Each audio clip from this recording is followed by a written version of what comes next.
media.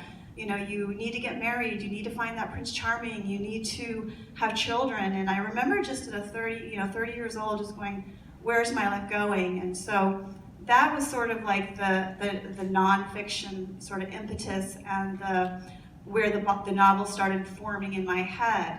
And then I was laying with my dear Yaya. She was bedridden at the time, but had a very sharp mind. Started telling me about this story about being in Alexandria in Egypt, and she worked on assembly line cleaning the headlights of Jeeps. And I thought to myself, I didn't know that you worked before you were with Papu. And she said, yes. And so I went and I wrote a little short story, and this was 1992.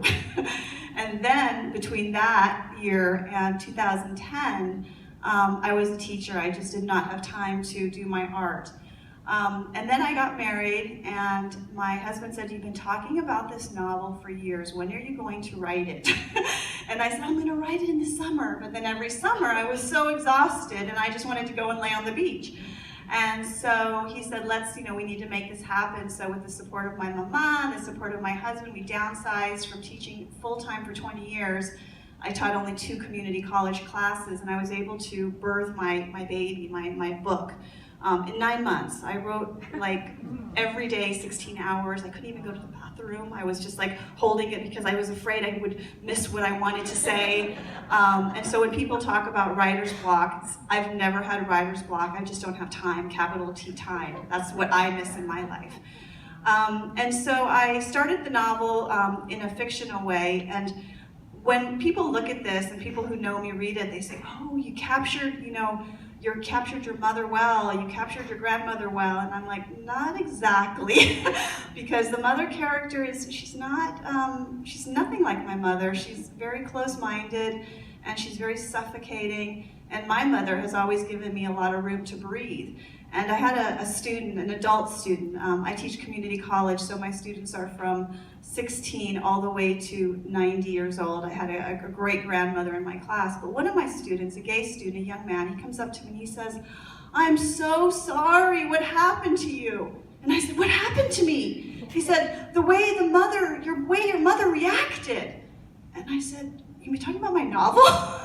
So, I see people looking at my mother sort of with a slant eye, like, oh, that's not a very nice lady there, So what happens is, as all the writers know, is that fiction takes over. And so one time I was writing the story, and so the first part of the novel is a little bit historical. So it's a cross-genre novel because it also gets through LGBT issues. It talks about a search for identity. It talks about sexual fluidity. It talks about non-conforming. It talks about a lot of different things. So it's not a traditional novel. And I always say to people, this is what you're in for. So if you want to just read a traditional historical love story, this is not it.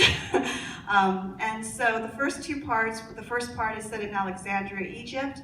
The second part is in Athens, Greece in the 1960s, and then it has the one point of view which runs throughout the story, which is the contemporary character named Thermilopoulos Wright, who, I would be very disingenuous to say that she's not part of me. She absolutely is, her philosophies, but if I had as wild of a life as she did, it would have been a really interesting life. So she kind of goes to places that I've only thought about and meets characters. Like, just a quick example, at one point I'm writing this part of my novel, and she's sitting in panic in Encinitas, because that's where I spent all my mornings, was grading Saturday and Sunday when I lived here.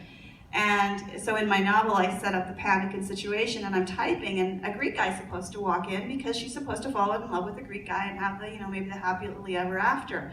So the character sits down and she says, hello, what's your name? And she says, there, what's your name? And he says, Ravi. And I said, what's your name? And he says, Ravi. And I said, I don't know anything about Indian culture, So that set me on a quest of 3 months going to the Indian embassy and meeting people that are of Indian origin and arranged marriages. And so Ravi just came out to me, and and my husband said, I didn't know you dated an Indian man. I said, no, I never have. Doesn't mean I didn't want to. So that's where fiction takes over. And so a lot of people ask me a lot of stuff, and I said, on my blog I talk about that crossover of nonfiction to fiction.